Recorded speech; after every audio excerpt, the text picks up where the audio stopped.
Θα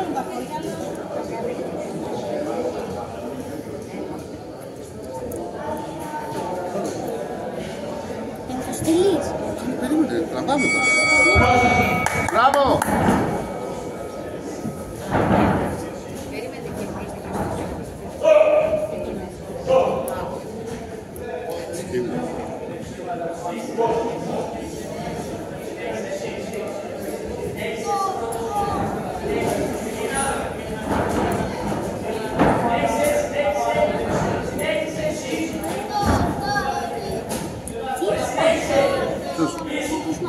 Αυτός έτσι μου Είναι αφοσιωμένος, τι ήθελα.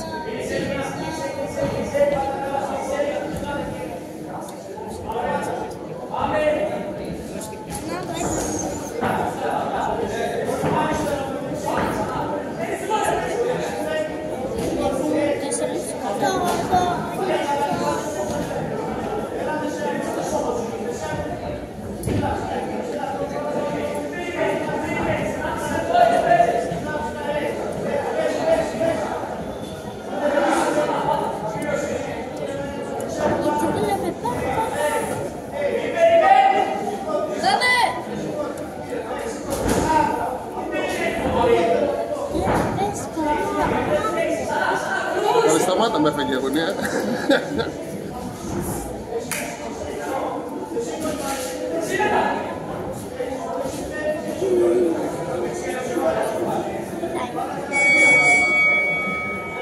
Μπράβο!